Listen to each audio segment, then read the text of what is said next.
The movie's been in the conceptual works for the better part of a decade, and its auteur, James Cameron, has firmly put his hat in the video game arena, sharing resources between the film and the game. Does the mind behind Aliens and the Terminator represent the big blue hope for movie games? Or is Avatar a return to dire disaster like Cameron's Dark Angel? Welcome to your new home, people. Hell's Gate.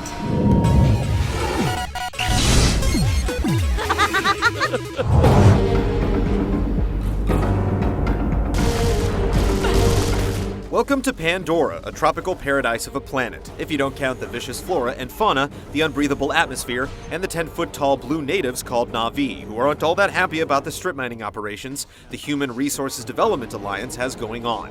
A matronly, if Sigourney Weaver-esque personality on the video screen briefly wishes you well as the newest security grunt to come planetside, and then you're off to oppress people, shoot plants, and pilot your very own biological Na'vi shell, commonly called an avatar.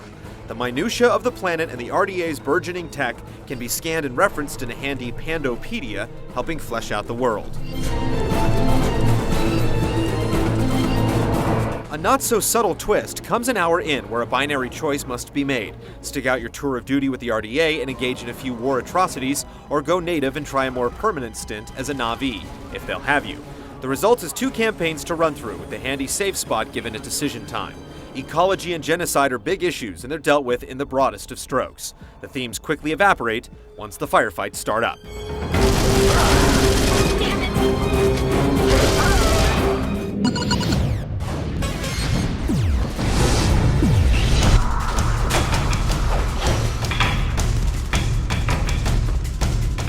This year, one of the biggest Twitch designers, Gears of War's Cliff Bleszinski, stated that the future of shooters is RPGs. Avatar attempts to embody this statement, combining old-school shooting, that is, no cover system, with kill-and-collect MMO-style quests. Expect tsunamis of experience points as rewards, leading to level-ups with new weapons and skills. Quests are linear, one-at-a-time affairs, with additional side objectives of the blasé explore-the-map variety that give little experience, and the same goes for offing enemies. This means about the only time you level is when you finish your current main story mission. While it takes grinding out of the equation, it also makes leveling moot. Your gains are immediate, with new and upgraded weapons and abilities, and while you can mix and match to a degree, the amount of choice is limited, and there's no other stats, making the progression feel rather arbitrary. I have no time for your riddles. Come, we attack. The actual missions do expand beyond herd thinning and doodad collecting with some large-scale skirmishes. Unfortunately, there are far too many repetitive objectives.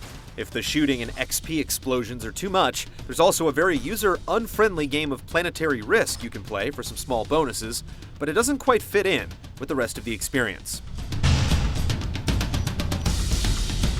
Multiplayer features standard modes like Deathmatch and King of the Hill. You can pick your side, shooting with the RDA or hitting hard with Na'vi. The XP gimmick disappears here, giving you stock characters, powers, and weapons to choose from. While racking up kills is always a good time, the overall effect feels bare bones, with no leaderboards, a cumbersome interface for getting into games, and a large emphasis on waiting for powers to recharge rather than skills to get the kills.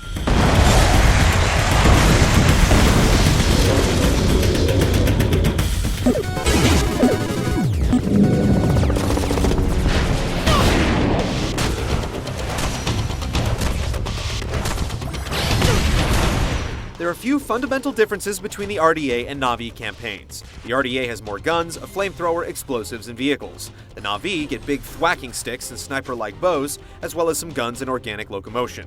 Being able to get close and pound someone as a Na'vi is the biggest distinction, but with all the guns, there's a lot of crossover in playstyle. Even some of the special abilities are shared, like shields, increased damage output, and health regeneration.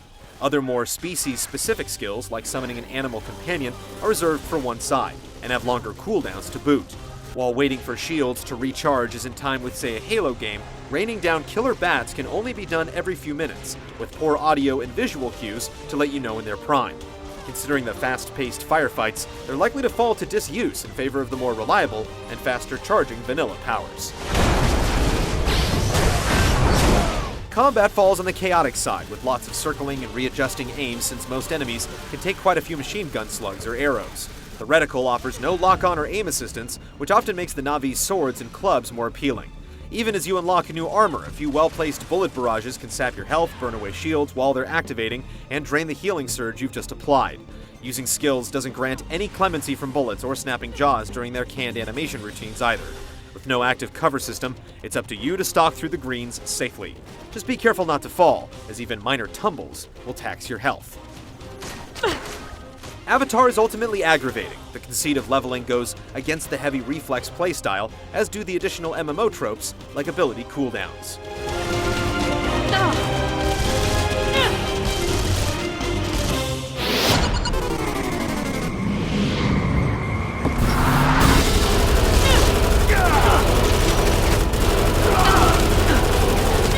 For those who share Cameron's love of technology and also his large production budgets, try the game's 3D stereoscopic modes, as long as your TV supports it.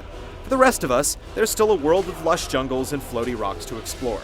Even when the forest feels more like a hallway with occasional open areas, the verticality and verdant expanse bleeding through the boundaries is a stunning tribute to nature.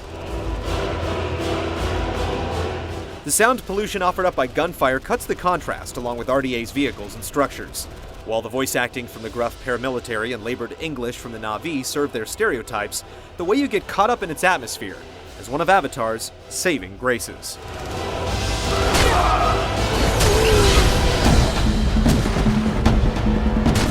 Riding the XP train to Level Land might not be the future of shooters, at least not as far as Avatar goes. Somewhere, there's a decent game hiding camouflaged in the canopies. When dinging levels leaves you feeling blue, even a Na'vi eco-terrorist will run for greener pastures.